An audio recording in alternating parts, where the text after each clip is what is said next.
All right. Very good evening, everyone. And today is the day four of our 5 days online workshop on digital marketing.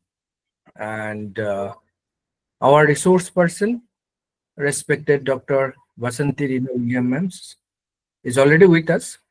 And I'll not take much time because it's for continuous 5 days, and every day we're interacting at the beginning. I request ma'am to kindly please take over the session. Thank you so much, sir.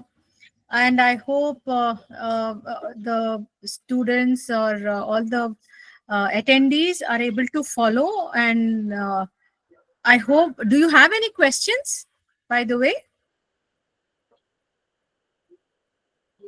Today I'll be, just touching upon these principles of digital marketing.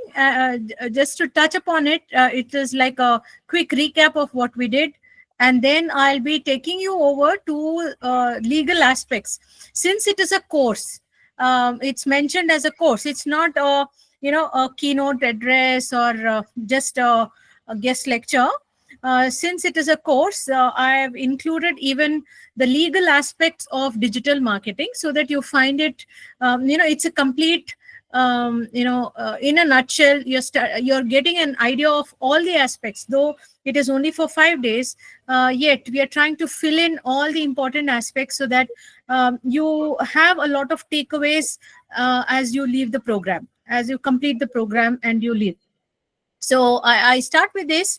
As you can see on the screen, the principles of, uh,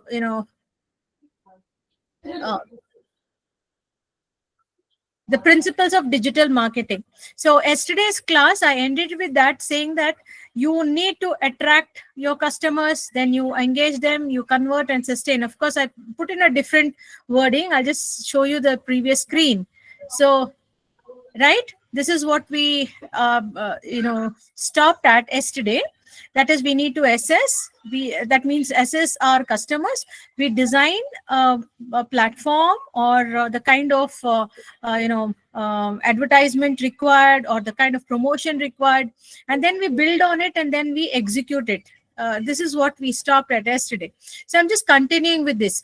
Now, when we say attract, what are the ways in which you can attract your customer? Okay, I think I'll just put my video on mute so that it is more clearly understood. Okay. So when you look at the first one, you look at the screen attract. What are the ways in which you can attract your customers? So basically, you use the search engine. Through search engine optimization, you can attract your customers, meaning that when you have certain keywords, so you attract, getting the right keywords is also a part of the analytics, marketing analytics. Okay. So when you know the right kind of words that you have chosen for your company, product or service, the moment a customer or a prospect types in those keywords, immediately your company's name should come on the screen. So that's the idea. So that is how you can attract. So you can attract your audience either through SEOs, that is search engine optimization, or through pay-per-click, or through social media marketing, or through mobile marketing, or through email marketing. Okay, these are the ways to attract. Once you're able to attract, the next is you're going to engage them. Engage them means have a conversation with them. Ensure that they'll question you, they'll ask more doubts or need clarification. They want to know whether there is a discount offer, how long the discount is going to be, or how do I use the product, or if I use the product, will I have after sales? All these things come under engagement. So engagement could happen through the website itself. All of you must be aware of chatbots. So chatbots are the ones which you see when you log on to a web page. You will have a pop-up asking you, can I help you today? And then you can just type out the message and it will give you a response, right? That is called as a it's not a blog actually, but this pop-up will help you to get some share some information, and this is usually done through artificial intelligence. Okay, so through website, through blog, and through the landing page, articles, Articles means I told you about content marketing. So articles, through social pages, through videos, through surveys, these are all ways in which you can engage. Once you've attracted them, the next step that you need to do for your business is to engage. And then once you find that you're able to convince them, that is when they get converted. So they become your customer by purchasing your product or availing of your services. There would be a lot of enquiries, and they probably will be checking more of your product or services, and then they would be asking for customization and so on. And then you're able to, if you're able to give up the kind of fulfill their need, then they become loyal. So you can sustain them by, once they become a customer, through follow-ups, after sale services. You can also involve in cross-selling, upselling. I hope you understand what is cross-selling, upselling. These are all part of the general marketing concepts. Okay, so even through loyalty points, giving them some points, so that this is what is done in most of the retail marketing places. Even in Amazon, you have that. If you buy so much, you get something. In Milk Basket, being run by Reliance, or on Flipkart, you buy something and you have some points, right? So that is how it is done. So this chart is something, of course I didn't draw this chart, I've taken it from the net, but it gives a very clear, a concise picture of what we learned, or the knowledge that we shared in this couple of days. Now, going further, how do we use these tools, or what kind of tools we can use? I've also put up the web page, which from where I have collected this information. It is giving a vast amount of information, so that's the reason I just shared the web page. You can just go through it as well. I'm just giving you the gist, so that when you go through the web page, you'll find it easy.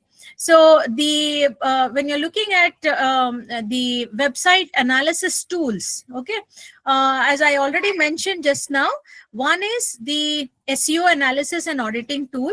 The second is the website speed and performance tool, competitive analysis tool, and the traffic analysis tool. Okay, so now what is this exactly? What does it, in what way does it help? So the SEO analysis tool, it takes many forms. It is not in just one aspect of, it doesn't have one aspect. It has several other features. This is what I'm trying to convince. I'm trying to convey to you. Okay, so the most common actions in this SEO analysis and auditing tool is on-page SEO audits. So this helps in, it helps to check a website for common technical issues that can affect the search engine performance. So if I put in a keyword, and if the name is not coming up properly, or it is not, actually taking the prospect to the landing page. Landing page means once they see the thing, the link, when they click on the link, it should go directly to the web page, or to the page where they wish to make a purchase. See, if you look into Amazon and Flipkart, they make use of advanced tools. For example, if I'm browsing through Facebook, okay, Facebook page, and suddenly I see this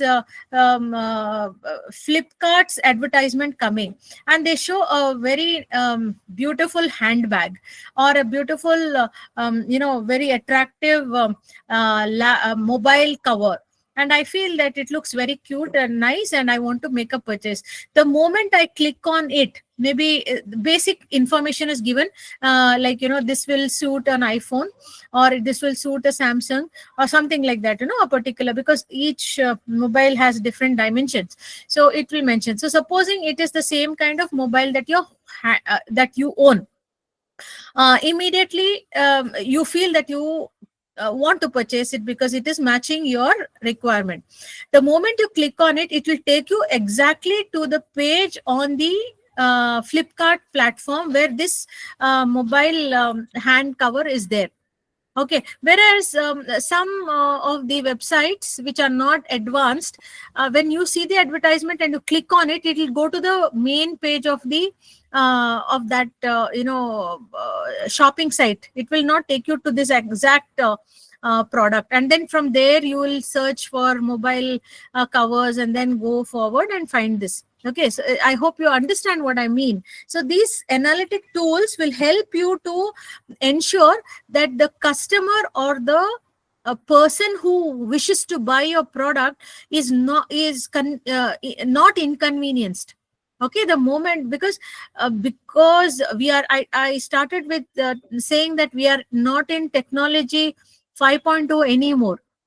They say that 4.0, some people still say we are in 4.0, but no, they're saying we are already in 6.0, meaning that we have jumped over or skipped over 5.0 to reach 6.0. We are into metaverse and so many things.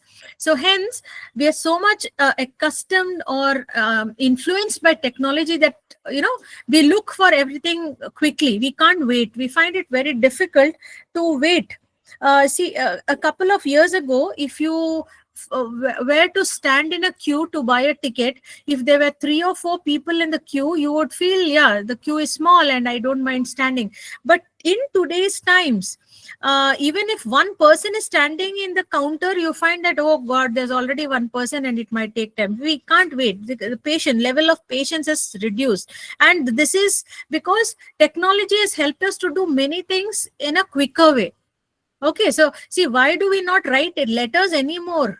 Handwritten letters are almost getting extinct. The reason is because, or even greeting cards. I remember when I was younger, myself, my friends, we would share, greeting cards during festival, during their birthdays, during my birthdays. I would receive cards and so on. But nowadays, I don't receive a birthday card, but I do receive wishes, and that would be either through email or either through WhatsApp or on Facebook or something like that, which is quicker and cheaper. Okay, I don't have to go to the post office. I don't have to go to the store to pick up a card, go fetch a card, choose a card. Here I can do everything at the click of a button. Okay, so customers are like that. They do not like to wait. They do not like to ponder. So the more you make avenues, make it convenient for your customer, it you there are more chances, they are that the prospect is likely to become a customer. Okay, so that is what I'm trying to share with you. So these when you have this on-page SEO audits, this helps in checking website for common technical issues that can affect the search engine performance, whether it is doing well or not. And it also shows website performance in different locations as well as across different devices. Okay, it's not just one, you can check across. And another thing is, these search engines also have this ranking analysis. So all these things help, you can use through this SEO analysis and auditing tools. Okay, the second is the website speed and performance tools. It shows how quickly, and to make these things short, maybe you find it more very technical. Yes, of course it is. I'm trying to make it as simple as possible. The reason, one is because time, and the other one is because I presume that you're new to these concepts, hence. Okay, so when you're talking about website speed and performance tools, you're looking at Microsoft has a wonderful set of tools. Some are free, and if you can go for, when you're going for analytics, you can go for the paid version as well, but most of it is free. And as students also, you can try out and check that. You will get a fair idea of how wonderfully it is giving information to marketers, and how marketers are using this information to come up with excellent, effective and efficient results. Okay, so website speed, to ensure how quickly, the moment somebody clicks, how quickly they are able to come to the landing page. And the performance tools, like if I click on something, how quick it is to give me a response. Like I ask for help, and how quickly I'm able to get it. Or if I'm asking for more information about the product, how quickly am I able to access that, all that. Okay, you can check, you can analyze that. Then the competitive analysis tools, traffic analysis tools. This is Google Analytics traditional, and it is one of the most popular, as I just mentioned a little while ago. So when you look at, see, the reason why you're having so many things is just because digital marketing is becoming very popular, and it's becoming complex as well. This is the reason why I have included in today's session the legal aspects also of digital marketing. I'll just touch upon this and then take you further. Then another thing is, now we understand that there are so many digital marketing, not the just the shopping sites. I'm not talking about that at all. Okay, what we're talking about is the search engines and the pay per clicks, and the way you're making use of the banner advertisements, all these two pop-up ads, all these your chat bots, all these, how you're using that to make attract someone to click on and get more information, get attracted to your product or service, and then become a customer. Okay, so when you're talking about, all these are called channels. So when you're talking about channels, you're not only just looking at it as a medium, but you can also mix these channels to for effective results. So how do you identify in this digital marketing? When you let me just tell you what is a channel mix, what I mentioned here.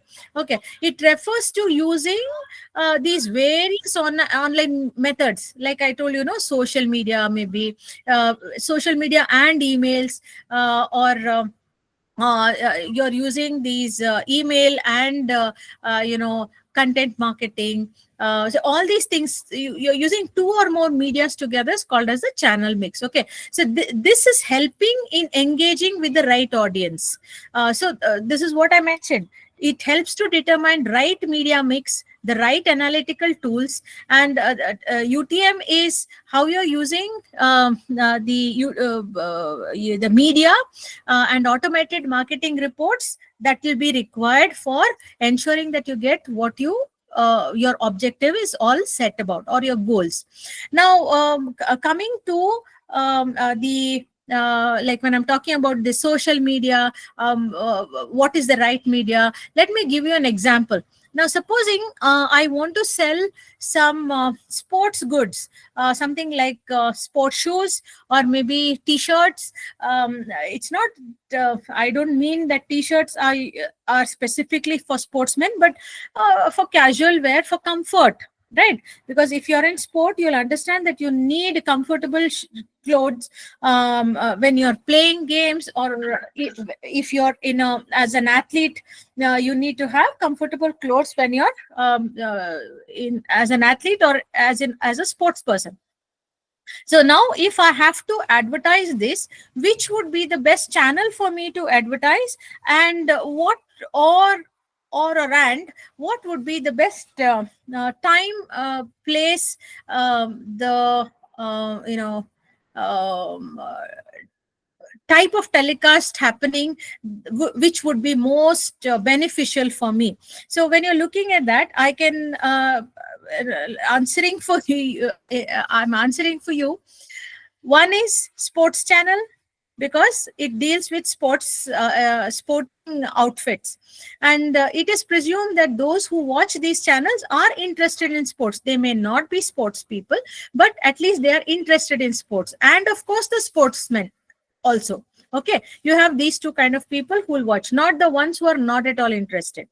Secondly, so I'm able to streamline. Secondly, if there is a cricket match, there's a football match, there's a hockey match, there's a table tennis match, something like that, event going on, and if I advertise during that period of time, So either in those sports channels or during an event, a sporting event, when I advertise the clothes that I'm trying to sell, that is t-shirts or sportswear, I'm sure that it will reach the right audience. Correct? This is basic logic. You don't need digital analytics for this. You don't need marketing analytics for this. You just understand, right? So this is what channel mix is all about. It is trying to, it gives us an idea as to where we should, what are the channels that we should use to ensure that the right audience is focused on. Okay, so that is the meaning of this channel mix. Now coming to, let's move further. When I'm talking about sorry, search engine optimization is one where, of course, because I'm talking about different channels, so I'm just also trying to show how we can mix these two channels. So two different other channels and get the right mix of different channels. So one is a search engine optimization. This is cost effective, but of course the challenge is you should know how to give in the right keyword. Okay, otherwise it is of no use. Second, because as I said, it is all digital facilities are cost effective. And it is it gives you long term results. And then the drawback is, sometimes the results, the outcome, that is what you're looking for, more people coming and clicking on your website, that might not happen as you anticipate, because just as you are putting in efforts, you have your competitors also in the market, and their advertisement could be a little bit more fascinating for, or maybe if the advertisement that we put is not as catchy, at that time we tend to lose. So that is one of the drawbacks. So search engine optimization is one of the channels. Another channel is the search engine marketing or paid marketing. So this is also called as a pay per click. Generally this is the most what do you say, colloquially used, you can say, word, pay per click. I've already mentioned this. In short, it is also called as what do you say, PPC advertising. Okay, so what happens with this is you can immediately find visibility of your website, or the click, or the product, or your promotional banner. It could be as a banner, it could be just a pop-up ad as well. So there is immediate visibility, and it will help to reach the targeted reach to the targeted customer. And you can also control your budget with this PPC. As I told you, I'm repeating, in PPC you're not paying for the ad till someone clicks on it. Okay, see, if you put an ad which is made by someone, that is an advertisement agency, they put up your ad, you have a contract between yourself and that company. Okay, the advertisement company. So they put up this ad, and if I, as a customer, when I'm checking the website or when I'm going through my mobile, browsing through my mobile, I see this ad and I click on it. The moment I click on it, then you have to pay the advertiser, that company, otherwise you don't pay. So hence it is, there's a control over the budget. So this is also quite popular, and it can even reduce the cost, and it can also help in targeting the right kind of customer, because as I told you, artificial intelligence is helping companies to identify, or also almost follow us and know what are our likes and dislikes. And based on that, you have these push ads which will keep telling you what to buy, or giving you options, and enticing you to make a purchase. Okay, so but the drawback for this is, the cost sometimes can increase, because I might click and you have to pay, of course, but I may not make a purchase. I may click and then just go over that and, oh, I'm not interested, or it's too expensive for me, or I didn't like the design, maybe, or I just clicked for fun, and then I just don't make a purchase. So if I make a purchase, then the objective of the company is reached. But if I do not make a purchase, only the advertiser gets the money, but the company has to pay for it. So that is it. Okay, so that can be a drawback of this PPC or pay per click. Okay, technically or in marketing language, it's also called as search engine marketing or paid marketing. Okay, but generally we call it as PPC, pay per click. And another thing is these pay per clicks require constant monitoring because you need to keep updating. You have to the updating in the sense that every time they click, it should go to the right website. It should not take the person to the wrong website. You have to keep checking about it. That is one part of it. Another, so you can use search engine and pay per click, or you can use content marketing, or maybe pay per click and content marketing. That is another right mix you can use. So this content marketing, I told you already, it is about giving in relevant information about your product or your service. You're talking about the good points and the bad points, that is pros and cons. You would have seen all this, you would have read all this when you are making a purchase. So this what happens is the customer feels he's made an informed choice. He knows about it, and he's well aware of the pros and cons, and then he's buying it. So it brings credibility. It also increases the goodwill of the company. Okay, the drawback, maybe, yeah, it could be time consuming. And it also time consuming, meaning the uh, purchaser or the prospect will have to go through, read, and then understand. But people who do not have much patience to go through the whole contents might miss out on the importance and might neglect that. Okay, and another thing is it requires consistent quality, meaning you should get the right person to write that content. Okay, writing is also an art.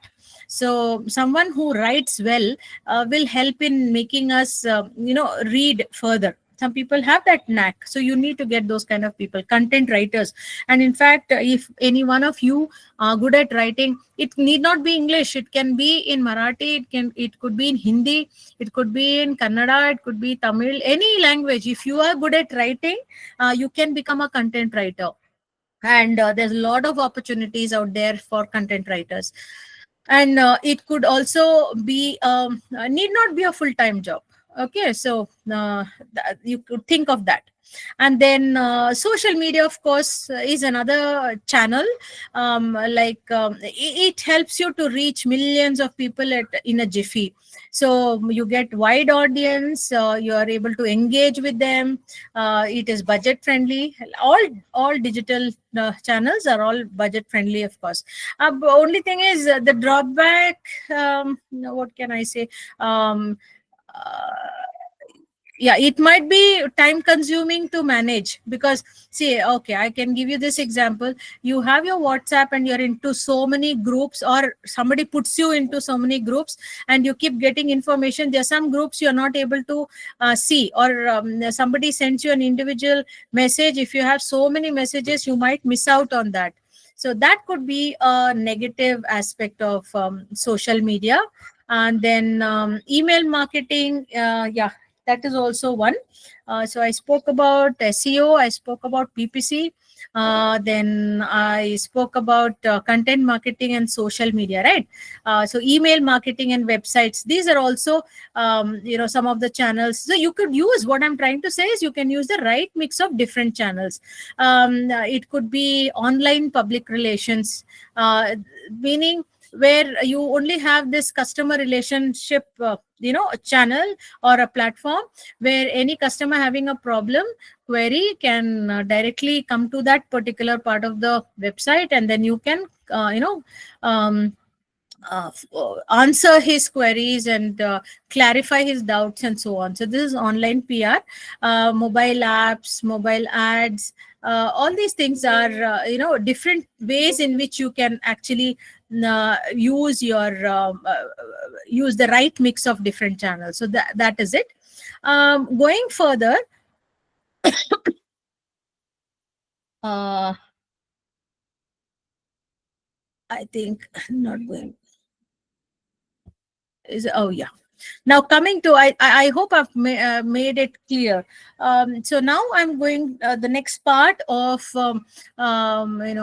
sharing my knowledge on the laws and guidelines. Of course, I can't go to all the legal aspects, but I'm trying to cover up all that is important, or something that would help you understand the legal aspects of digital marketing, because that would definitely help you in understanding the concept better. So there is a holistic, the objective is to ensure a holistic understanding of the subject. So when you're talking about law and guidelines basic, this is to ensure proper process, and it also helps to avoid unlawful activities. We understand there are a lot of um, what do you say, cyber crimes happening, but here we are not talking just about cyber crimes. We are talking about what are the rules and regulations to be followed by a marketer, digital marketer, when he is making putting in, uploading contents, when he is uploading an ad, or he is having a promotional event, anything that he does online to promote his product or service, he needs to follow certain guidelines. So it is irrespective of the cyber crime. Oh, it is a part of cyber crime, but I'm not talking about the crime that we generally tend to hear, that somebody was swindled of so many rupees after he clicked a website, and right now you find the cybercrime department doing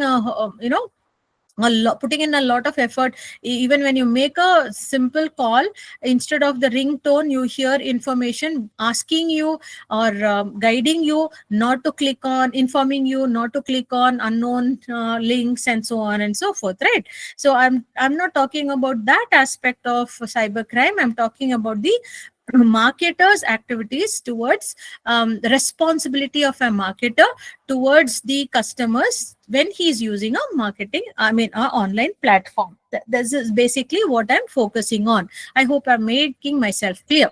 So this law of advertising, as you can see, I mentioned the law of advertising applicable to the conventional system is also applicable to the digital advertising, along with the provisions of the Information and Technology Act. So when you're talking about digital marketing, the laws which pertain, or which covers the digital marketing, is the same laws which is there for general marketing, the traditional marketing, the old system, the traditional system of marketing, where you have the concept of brick and mortar, you have the regular advertisements happening, the promotion activities, all those things. The rules that are applicable to that are the same, which is applicable even for the online marketing platform, or the digital marketing platform as well.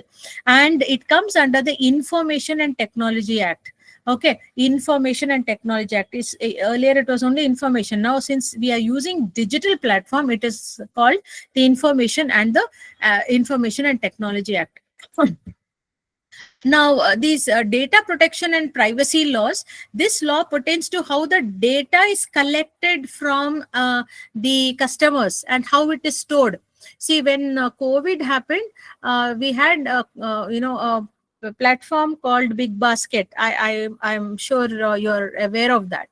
So it was there was a case which mentioned that there was litigation filed saying that Big Basket had sold information of all its customers to some third party.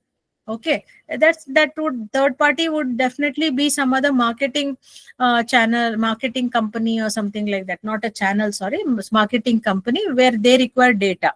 So you see, whenever you whether it is Amazon, Flipkart, Milk Basket, anything, once you register for that, it will ask you for your name, your gender, basic information. So all that yesterday and even the day before yesterday, I mentioned and told you all that everything is data is information, and information is money.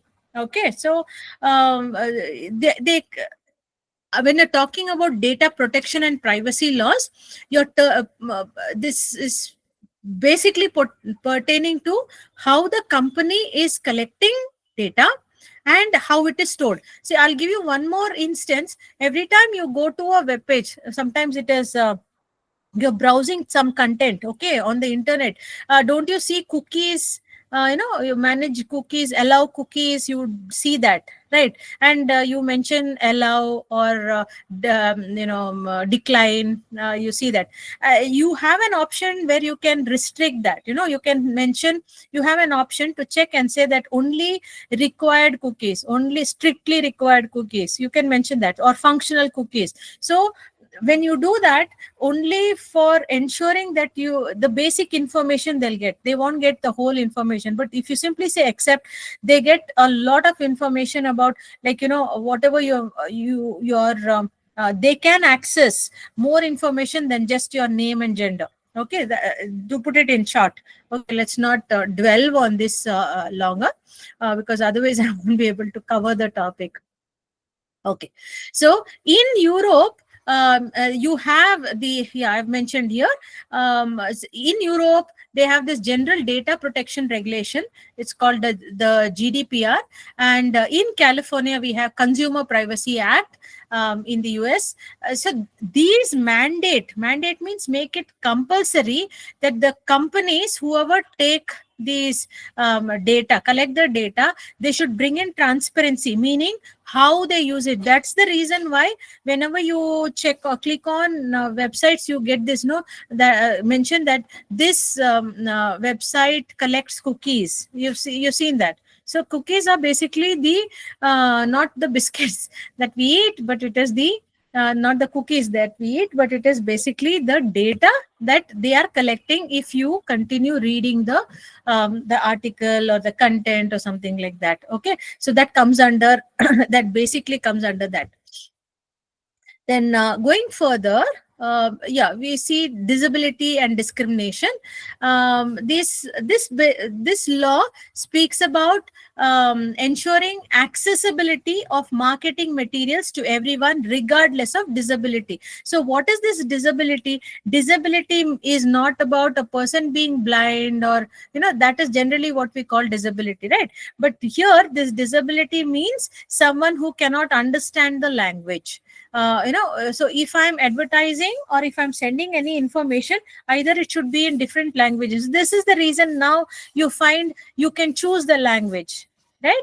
You have an advertisement and it will be mentioned, you can choose the language, whether it is English or Japanese or Chinese, you can choose. So this is part of it. So a good website, this is how you can judge a website as well. So a good website will have all these features. So this is supposed to be a part of transparency to ensure that it is accessible to everyone. That's the meaning of disability and discrimination laws. Okay, so this involves closed captions for videos and ensuring that the web page is compatible with the maybe sometimes if it is not having the option of including different languages, probably it will be able to give in captions, okay, subtitles for its contents, whatever you see, or if it's a video, you'll have some the subtitles also included. So the person who is going through that ad or something will not have any problem, or if you are promoting your product, will not find it difficult to follow.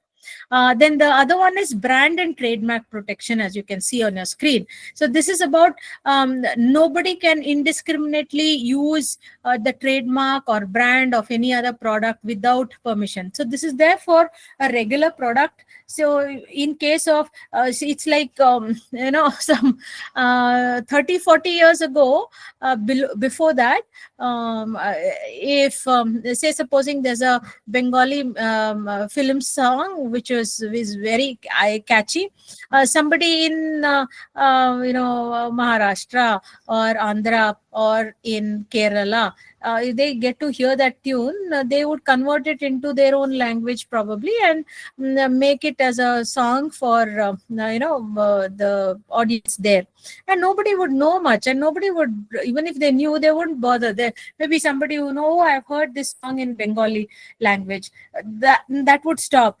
But now that has become a offense. You can't do it, it's copyrighted. So similarly, presently, so if I go to say somewhere in Antarctica and I find a product there and I like the name, I use that for my product here, it is against the law.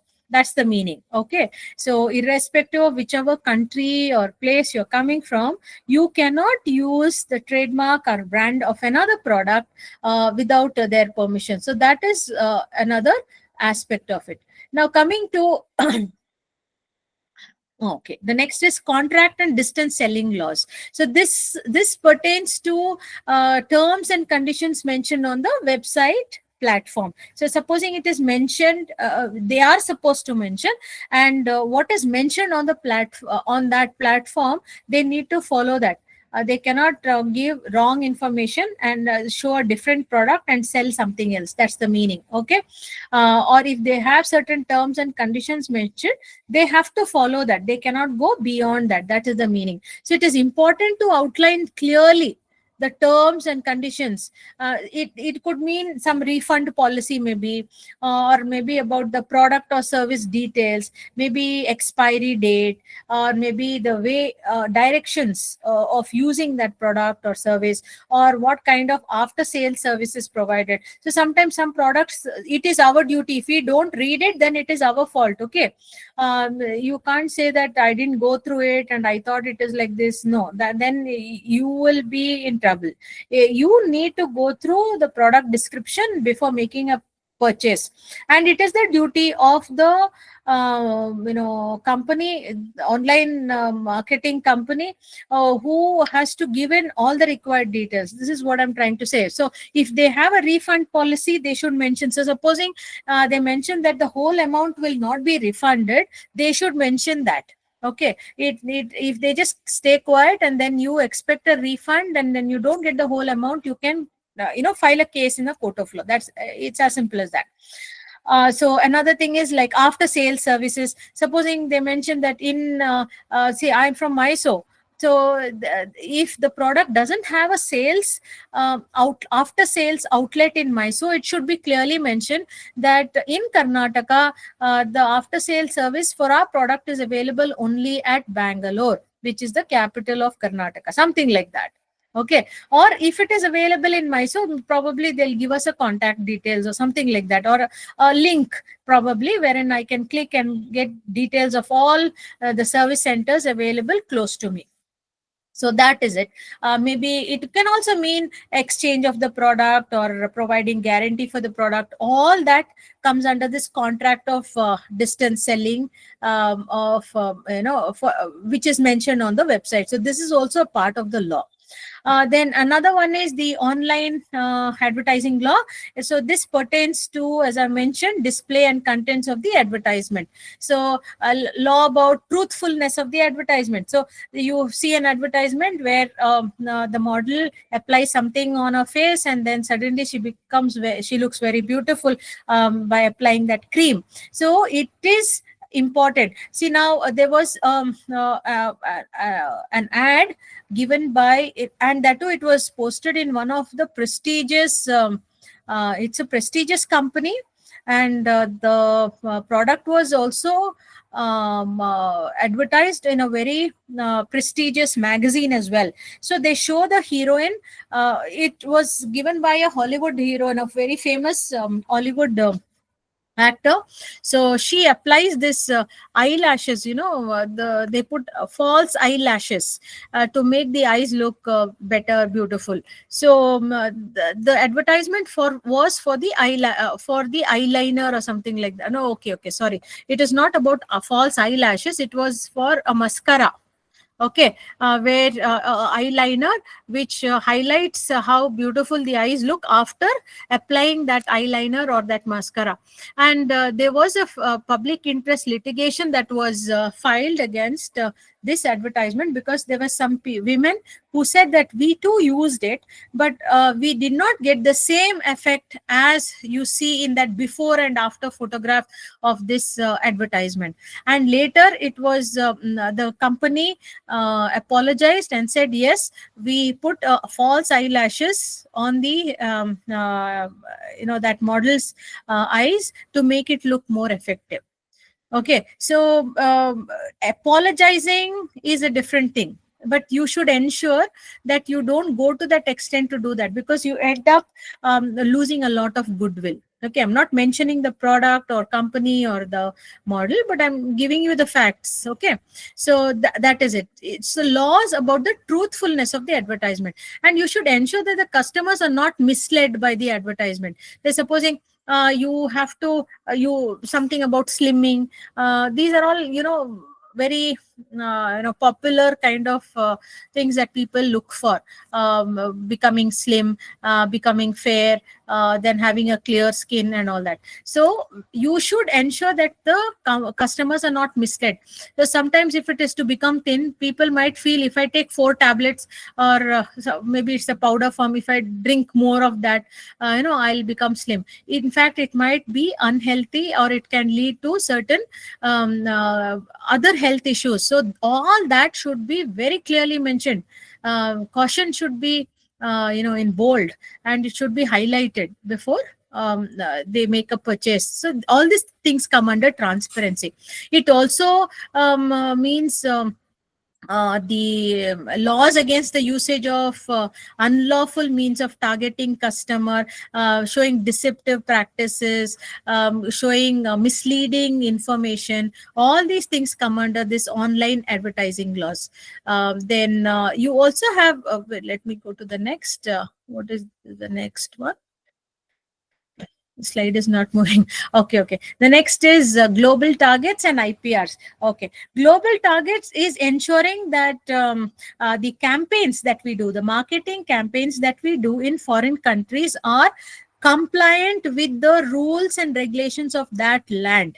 Okay, now if McDonald's want to make an advertisement in share an advertisement in India, it should follow the Indian guidelines. For example, I said McDonald's because it's a food item, and in foreign countries, the usage of eating beef is very common. Okay, whereas in India, it is not considered to be. Not many people eat beef. So if they bring in that advertisement, probably there'll be a lot of social unrest. Probably all their products might not be purchased at all. So, but then how are they so famous and doing very well? They're doing business in even small towns. You find McDonald outlets. So how are they doing business? The reason is because they have molded themselves to suit the Indian cuisine.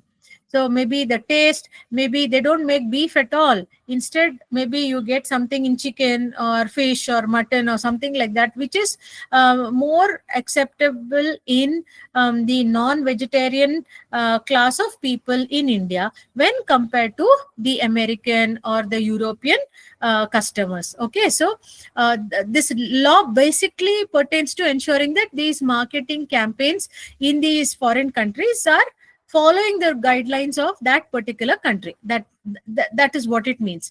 And when it comes to IPR, the IPR stands for intellectual property rights. Okay, intellectual property rights. Now, what's intellectual property rights? It is about the rights of a person who has come up with some new invention. Okay, it could be a copyright, or it could be something like a patent, wherein I have come up with a new product, I've discovered a new product, or it could be a new design, a new painting, okay, a song. All that comes under, it comes under IPRs. So this IPR, in case of digital marketing, is about ensuring protection against the copying, or you can say duplication, or maybe even reprint of any creative work without any permission, taking any permission or taking legal permission from the owner. So what are these? It could be a logo, it could be an idea, also, it could be design, it could be color, it could be product, service, etc. See, recently I read about how Bisleri, it had lot of sales. It was well known for its cap, the water bottle that Bisleri was selling. Bisleri is the name of a company selling water. So mineral water. So the cap was light green in color. I think you can remember that. uh, and after some time, so people um, registered that in their mind, and that color. So what I'm trying to say is, even color is also important when you're making a sale. It can there's so many things when it comes to marketing. So after some time, they changed it to blue. Okay, when they changed it to blue, they found that the sales dipped. The same product, everything is the same. They didn't change the logo, nothing. They only changed the color of the cap to blue, and the sales dipped down. So it shows there was a lot of proof to show that no, even color matters for products, for certain products and services. I just reading that, written by a person whom I know. He writes for newspapers and articles, and that's how I too got information about that. Okay, so it also another thing is, IPRs are also for recipe. Now supposing I come up with a new recipe, I can copyright it so that nobody can copy the same thing, and register it so that nobody can copy it. So if I am showing a recipe online, I can copyright it so that nobody looking at it on the website come up with a new idea and then make something similar. They can be prosecuted. So that is about IPRs. Then what's the next? Let's go to the next. Yeah. So now we have this global targets. What are global targets? When we're talking about these guidelines, in India, the Consumer Protection Act, we have the Consumer Protection Act, the amended Consumer Protection Act 2019, I can say correctly, and the Indian Penal Code, IPC. Then I also spoke about the Information Technology Act, right? So these are basically, these three give us all information that is required for companies to follow when they are giving an advertisement. We are basically focusing on this topic, so that's why I'm restricting myself only to that. Okay, they give legal guidelines and inform companies, or give them processes that they need to follow when it comes to online advertisements on social media platforms. And they also have to I think it is the code for self regulation.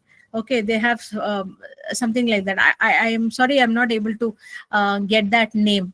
Okay, so this is basically it.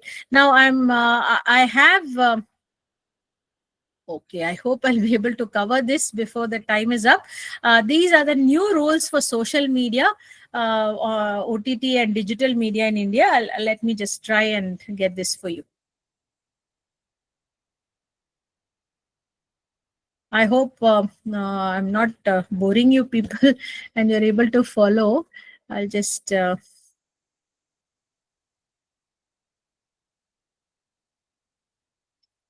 minute, please.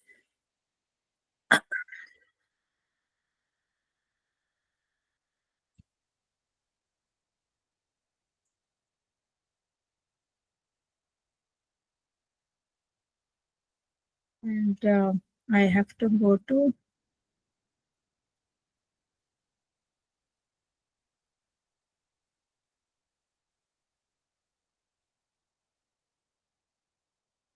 I think, just a minute, please.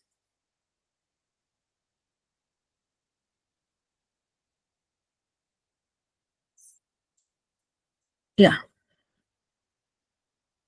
And I hope today the video will play without any problem.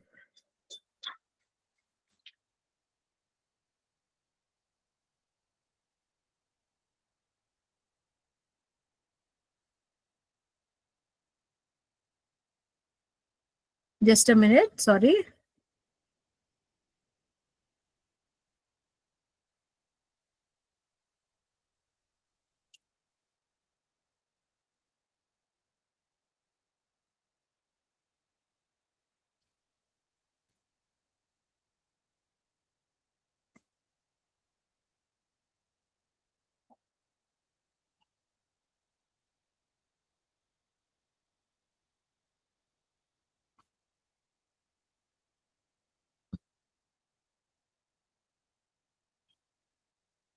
Somehow that is not opening, but that's important video on how you can um,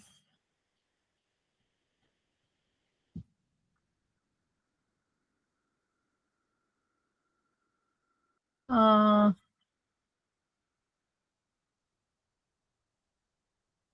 I have to come here and then put Windows.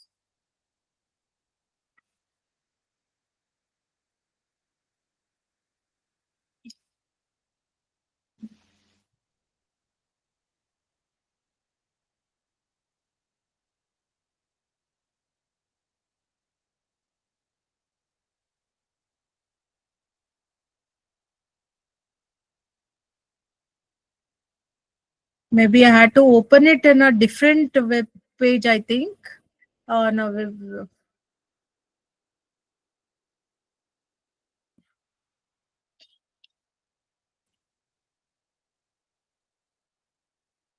yes, yes, I'm getting it. Uh,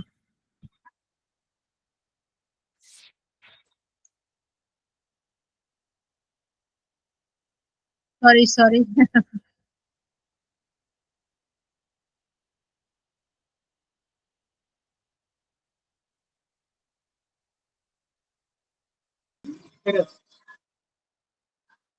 Sorry. Huh? I'm not able to get this video.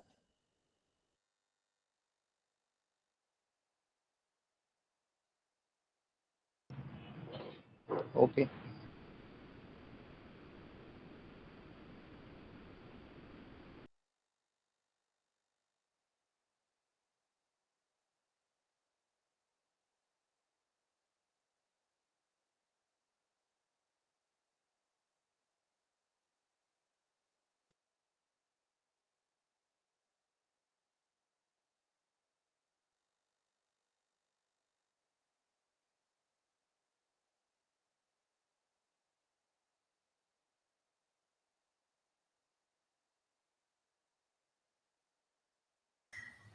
I hope now you can hear me. I'm so sorry, I'm unable to get you to that link. Probably, I do not know. Yesterday that was happening, and suddenly the voice went out. But as I said, I think it is good that you watch this. This is about. It's a 7-minute video which gives information about what is happening in India, what are the rules that are being followed in India, and so on.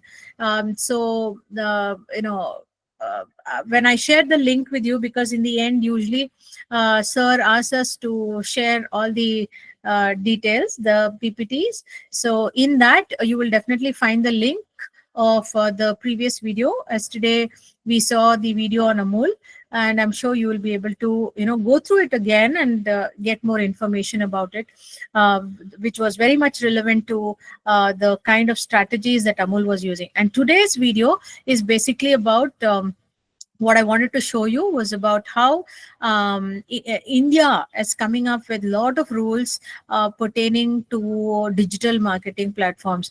There was a lot of statistical information also on that in that video, which I felt would make it useful. Being students of doing your post graduation, doing your masters in business administration, it would really be helpful for you to understand more about it. So, anyways, I think we are running out of time, but don't worry, you will get all this information. You will receive all this information shortly. So, thank you once again for today. Do I have any questions today? Are there any questions from your side? No. Okay. Are you able to follow? That is basically, I would like to know if you're able to follow, or is it just you just coming in to ensure that you just listen to something? Is that okay? Or do you need some extra information? Is this sufficient? Can you please share that with me? That will be helpful, so that when we meet tomorrow, I'll be able to fulfill your needs.